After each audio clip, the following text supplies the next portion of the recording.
पहले नोएडा की होगी, जहां गृह मंत्रालय का कर्मचारी हिरासत में ले लिया गया है। आईबी नवीन पाल से पूछताछ कर रही है। गृह मंत्रालय की सूचनाएं लीक करने का आरोप है। इस पर हनी ट्रैप में फंसकर जानकारी देने का भी आरोप है। पाकिस्तानी महिला के संपर्क में था नवीन। G20 समिट की जानकारी भी साझा की थी। अब इसको लेकर पूछताछ हो रही है। मनीष से पूछताछ की जा रही है। गृह मंत्रालय में काम करता था और डाटाज और साथ ही जानकारियां लीक करता था। पाकिस्तानी महिला के संपर्क में वो आया और उससे G20 तक की बातों को शेयर करता था। आईबी अब पूछताछ कर रही है नवीन से। मंत्रालय की सूचनाएं लीक करने का इस पर आरोप है। हनी ट्रैप में फंसकर वो जानकारी देता था। पाकिस्तानी महिला के संपर्क में था नवीन। तो गृह मंत्रालय का ये कर्मचारी है जो हनी ट्रैप में फंस चुका था, हनी ट्रैप में आ गया और इस सिलसिले में उसने कई सारी जानकारियां, भारत की, देश की कई सारी जानकारियां महिला को देने लगा। अब उसको लेकर पूछताछ कर रही है आईबी की टीम। तो ये बड़ी खबर आपको बता रहे हैं। लगातार एक तरफ पूछताछ जारी है और ऐसे में गृह मंत्रालय इसको लेकर बहुत ज्यादा अब एक्टिव नजर आ रहा है। गृह मंत्रालय में काम करने वाले नवीन पाल नाम के एक कर्मचारी से केंद्रीय खुफिया विभाग आईबी सहित नोएडा पुलिस के अधिकारी लगातार पूछताछ कर रहे हैं। दरअसल इस आरोपी कर्मचारी नवीन पाल पर आरोप है कि केंद्रीय गृह मंत्रालय में कार्य करने के दौरान अंजलि नाम की एक महिला से कुछ महत्वपूर्ण सूचना सहित डॉक्यूमेंट्स साझा किया है। पुलिस सूत्र के मुताबिक आरोपी को महिला ने बताया था कि वो कोलकाता की रहने वाली है, लेकिन सच्चाई ये है कि आरोपी महिला पाकिस्तान की कराची की रहने वाली है, जिसको लेकर पुलिस की पूछताछ जारी है। आगे बढ़ेंगे। लखनऊ में आज योगी कैबिनेट की बैठक होगी और सीएम योगी की अध्यक्षता में लोक भवन में कुछ देर बैठक चलेगी। कुछ ही देर में ये बैठक शुरू हो जाएगी।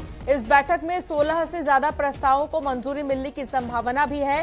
कैबिनेट बैठक में शिक्षा सेवा चयन आयोग के गठन के लिए अध्यादेश का अनुमोदन किया जा सकता है। जल निगम के कर्मियों के समायोजन का प्रस्ताव भी रखा जाएगा। होमगार्ड, खाद्य रसद, उद्योग विभाग, पीडब्ल्यूडी विभाग समेत कई विभागों के अहम प्रस्ताव कैबिनेट की बैठक में रखे जाएंगे, जो कि थोड़ी ही देर में बस शुरू हो जाएगी। आपको बता दें कि 11 बजे लोक भवन में इस बैठक की शुरुआत होने वाली थी। 11 बज चुके हैं। कुछ ही देर का वक्त बचा है। जब सारे ही मंत्री पहुंच चुके होंगे तब ये बैठक शुरू हो जाएगी। योगी कैबिनेट की इस बैठक को, जो आज की बैठक है, इसको इसलिए भी खास माना जा सकता है क्योंकि इसमें करीब 16 प्रस्ताव ऐसे हैं जिनको मंजूरी मिल सकती है कैबिनेट की बैठक में। इनमें किसानों को लेकर भी कई प्रस्ताव ऐसे हैं जो पेश किए जाएंगे जिन्हें मंजूरी मिल सकती है। सड़कों के चौड़ीकरण को लेकर भी प्रस्ताव रखा गया है। एक नई परियोजना एनटीपीसी की मदद से तैयार होगी, उसको भी मंजूरी मिल सकती है। हाथरस में जल को लेकर भी कई ऐसी परियोजनाएं हैं जिनकी शुरुआत होंगी। रामपुर में सड़कों के चौड़ीकरण का प्रस्ताव है। मथुरा में सर्किट हाउस के लिए भूमि का प्रस्ताव है। ओबरा में 800 मेगावाट के प्लांट का प्रस्ताव है। एनटीपीसी की मदद से तापीय परियोजना का प्रस्ताव। हाथरस में नई जेल के लिए 184 करोड़ का प्रस्ताव है। कुशीनगर में नई जेल के लिए जमीन का प्रस्ताव। रामपुर में सड़कों के चौड़ीकरण के साथ ही किसानों और फिर रोजगार, इन तमाम चीजों को लेकर प्रस्ताव पेश किए जा सकते हैं और 16 प्रस्ताव ऐसे हैं जिनको मंजूरी मिल सकती है। संकेत मिश्रा हमारे संवाददाता हमारे साथ जुड़ गए हैं। संकेत, क्या जानकारी मिल रही है? आज की जो कैबिनेट की बैठक है वो कितनी खास होगी?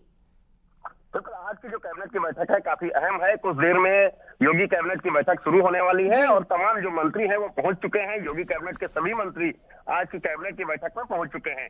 कुछ देर में ये कैबिनेट की बैठक शुरू होगी और इसमें आज 16 प्रस्ताव लगभग रखे जा सकते हैं और इन 16 प्रस्तावों में तमाम जो उत्तर प्रदेश की जनता से जुड़े हुए प्रस्ताव हैं, तमाम विकास के प्रस्ताव हैं और कई विभागों के प्रस्ताव हैं। चाहे वो शिक्षा सेवा चयन आयोग अध्यादेश हो, उसको लेकर प्रस्ताव है, उस पर भी आज चर्चा होगी। इसके अलावा जो तमाम नई बिल्डिंगें बननी है, तमाम विभागों में काम होने हैं, उन विभागों से संबंधित प्रस्ताव हैं।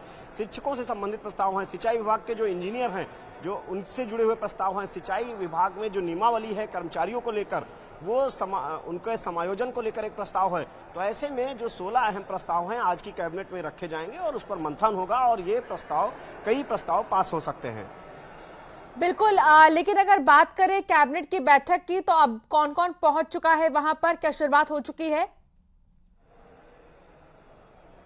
बिल्कुल, कैबिनेट की बैठक अब कुछ क्षणों में ही शुरू हो रही है और deputy CM Brajesh Pathak, deputy CM Keshav Prasad Maurya और खुद मुख्यमंत्री योगी आदित्यनाथ सभी पहुंच चुके हैं कैबिनेट की बैठक में। और कैबिनेट की बैठक अब शुरू हो चुकी है और इसमें जो योगी मंत्रिमंडल के तमाम सदस्य हैं वो इस कैबिनेट की बैठक में मौजूद है और बैठक शुरू हो गई है। लोक भवन में बैठक आयोजित की गई है और इसके बाद मंत्रिपरिषद की बैठक होगी। तो ऐसे में आज की जो बैठक है कैबिनेट की काफी अहम है। उत्तर प्रदेश के तमाम विकास के प्रस्ताव, कई विभागों से जुड़े हुए प्रस्ताव, कर्मचारियों से जुड़े हुए प्रस्ताव, शिक्षा सेवा चयन आयोग से जुड़े हुए प्रस्ताव, ऐसे प्रस्ताव रखे जाएंगे और वो 16 प्रस्ताव बताए जा रहे हैं और उन पर आज मंजूरी मिल सकती है। सीधे जनता से जुड़े हुए प्रस्ताव हैं, कई विभागों के ये अहम प्रस्ताव हैं। किसानों के लिए क्या खास होगा संकेत आज? बिल्कुल, देखिए, किसानों को लेकर तमाम जो परियोजनाएं हैं उनकी शुरुआत की जा रही है और यही नहीं, किसानों को लेकर मंथन किया जाएगा। जो 3,287 करोड़ की राशि है वो मुक्त करने का प्रस्ताव होगा। ये सभी प्रस्ताव उसमें रखे जाएंगे और जो किसान हैं इसके अलावा जो चाहे वो बिजली विभाग हो, नगर विकास विभाग हो और कृषि विभाग हो, अल्पसंख्यक विभाग हो या सिंचाई विभाग हो, इनसे जुड़े हुए तमाम विभागों के प्रस्ताव हैं वो रखे जाएंगे। होमगार्ड विभाग से जुड़े हुए प्रस्ताव हैं, कई इमारतों के सौंदर्यीकरण, उनके विकास के, कई नवीन इमारतें बनने के प्रस्ताव हैं, उनकी जमीन संबंधी प्रस्ताव हैं। ये सभी प्रस्ताव आज की कैबिनेट में रखे जाएंगे और लगभग 16 प्रस्ताव हैं इस एजेंडे में आज की कैबिनेट की बैठक में। इन 16 प्रस्तावों पर मंथन किया जाएगा और कैबिनेट की बैठक अब शुरू हो चुकी है। कैबिनेट की बैठक में योगी मंत्रिमंडल के सभी सदस्य मौजूद हैं, दोनों डिप्टी सीएम मौजूद हैं, मुख्यमंत्री योगी आदित्यनाथ मौजूद हैं। आज की जो कैबिनेट की बैठक होगी संकेत, क्या ये 2024 के मद्देनजर भी हम इसको जोड़े, खास होगी, उन जिलों पर सबसे ज्यादा फोकस किया जाएगा जहां का टारगेट है? बिल्कुल, जाहिर सी बात है कि लोकसभा का चुनाव नजदीक है। ऐसे में योगी सरकार लगातार कामकाज कर रही है। जनता के विकास से जुड़े हुए तमाम जो मुद्दे हैं, चाहे वो लोक कल्याण संकल्प पत्र जो भारतीय जनता पार्टी का 2022 के विधानसभा चुनाव में था, उनको पूरा करने के एजेंडे हों, इन सभी मुद्दों पर योगी सरकार लगातार काम कर रही है और अपनी हर कैबिनेट की बैठक में ऐसे तमाम प्रस्तावों को लेके आती है योगी सरकार। जो जनता से वादे किए गए थे, जनता उन वादों को पूरा कराने की कोशिश होती है और आज की भी कैबिनेट बैठक में जाहिर सी बात है कि जनता से जुड़े ऐसे तमाम प्रस्ताव होंगे, किसानों से जुड़े प्रस्ताव होंगे, युवाओं से जुड़े प्रस्ताव हैं। इसके अलावा जो विभागों में अलग अलग, चाहे वो कर्मचारियों के हित के प्रस्ताव हैं वो भी रखे जाएंगे, विभागों के दुरुस्तीकरण के जो प्रस्ताव हैं वो भी रखे जाएंगे, तमाम जो नियम हैं उनमें संशोधन के जो प्रस्ताव हैं वो भी रखे जाएंगे। योगी सरकार की मंशा है कि नियमों में सरलीकरण किया जाए, जिससे आम आदमी को और जो वहां पर कर्मचारी काम करते हैं वो आसानी से उनको फायदा पहुंचे। और इसी तरीके से जो आम जनता से जुड़े जो तमाम प्रस्ताव हैं वो योगी के कैबिनेट में आज रखे गए हैं। 16 ये अहम प्रस्ताव हैं, इन पर आज चर्चा की जाएगी और उसके बाद मुहर लगाई जाएगी। बहुत शुक्रिया संकेत, जानकारी साझा करने के लिए। दिल्ली में जीएसटी काउंसिलिंग की बड़ी बैठक, सभी राज्यों के वित्त मंत्री इसमें शामिल होंगे और यूपी के वित्त मंत्री बैठक में शामिल होने दिल्ली पहुंचे हैं। उत्तराखंड के वित्त मंत्री भी बैठक में शामिल होने के लिए दिल्ली पहुंचे हैं। राज्यों के वित्त मंत्री काउंसिल के सामने अपने राज्यों के समस्याओं, आय में वृद्धि के उपाय समेत जीएसटी के मसले पर चर्चा करेंगे। केंद्रीय वित्त मंत्री निर्मला सीतारमण इस मीटिंग की अध्यक्षता करेंगी। केंद्रीय वित्त राज्य मंत्री पंकज चौधरी समेत अन्य राज्यों और केंद्र शासित प्रदेशों के वित्त मंत्री भी इसमें मौजूद रहेंगे। काउंसिल की आज 50वीं बैठक है और नई दिल्ली के विज्ञान भवन में आयोजित की जाएगी। यूपी के वित्त मंत्री सुरेश खन्ना और उत्तराखंड के वित्त मंत्री प्रेमचंद अग्रवाल भी मौजूद रहेंगे। इस सिलसिले में वो दिल्ली पहुंच चुके हैं और इसे बेहद ही खास बैठक समझा जा सकता है। जीएसटी काउंसिल की बैठक यानी कि आर्थिक व्यवस्था में और सुधार लाने जैसा है राज्यों के लिए। संदीप पांडे संवाददाता हमारे साथ जुड़ गए हैं। संदीप, जीएसटी काउंसिलिंग की बैठक को लेकर क्या जानकारी मिल रही है, कौन कौन पहुंच चुका है दिल्ली? देखिए, जीएसटी काउंसिल की बैठक ये 50वीं बैठक है जिसकी अध्यक्षता केंद्रीय वित्त मंत्री निर्मला सीतारमण करेंगी और इस दौरान केंद्रीय वित्त राज्य मंत्री पंकज चौधरी भी मौजूद रहेंगे। वहीं सभी राज्यों के वित्त मंत्री इस बैठक में शामिल होंगे। इसमें खासकर उत्तर प्रदेश के वित्त मंत्री सुरेश खन्ना दिल्ली पहुंच चुके हैं और उत्तराखंड के वित्त मंत्री प्रेमचंद अग्रवाल भी विज्ञान भवन पहुंच चुके हैं। 11 बजे से मीटिंग होनी थी जिसको लेकर सभी राज्यों के वित्त मंत्री पहुंचना विज्ञान भवन शुरू हो गए। इस दरमियान राज्य जीएसटी को लेकर अपने राज्यों में जो जो समस्याएं आ रही हैं काउंसिल के समक्ष रखेंगे और साथ ही राज्यों की आय में कैसी वृद्धि हो सकती है, जीएसटी में क्या सुधार की संभावना है कि इनको सुधार कर और राज्य के आय में वृद्धि की जा सकती है, इसको लेकर भी सभी वित्त मंत्री अपने अपने सुझाव देंगे। इसके बाद जीएसटी काउंसिल इस मसले पे मंथन करेगी और जो भी सार्थक सुझाव होंगे उनको शामिल किया जा सकता है।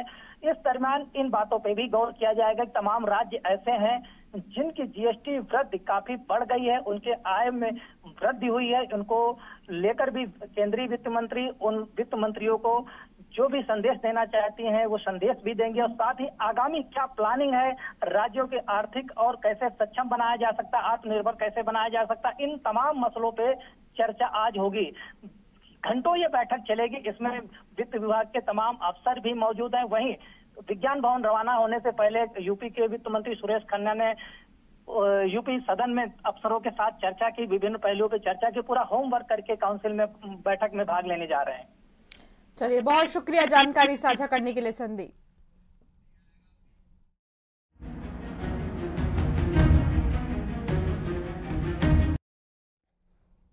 और खबर बीजेपी से जुड़ी आ रही है, जहां बीजेपी यूपी के 30 सांसदों का टिकट कट सकता है। जी हां, महासंपर्क अभियान में 30 सांसदों की खराब रिपोर्ट मिली है। पीएम मोदी का जनता पर असर है, लेकिन 30 सांसदों की परफॉर्मेंस रिपोर्ट खराब है। पार्टी के सर्वे में यूपी के 30 सांसद फेल साबित हुए हैं। दरअसल बीजेपी सांसदों का त्रिस्तरीय सर्वे करा रही है। एक सर्वे रिपोर्ट बीजेपी हाईकमान तक पहुंची है। महासंपर्क अभियान के 21 क्लस्टर प्रभारियों की रिपोर्ट में भी इन सांसदों की छवि को ठीक नहीं बताया गया। हर लोकसभा में दूसरे लोकसभा के कार्यकर्ता लगाए गए हैं, जिन्हें प्रवासी कार्यकर्ता कहा जा रहा है। इनकी रिपोर्ट भी पार्टी तक पहुंच चुकी है। इनकी रिपोर्ट में भी इन सांसदों की कार्यशैली पर सवाल खड़े किए गए हैं। तो 30 सांसद कौन से होंगे, ये सबसे बड़ा सवाल, और देखना होगा कि आखिर किसकी टिकट कटेंगे और किसे मौका मिलेगा।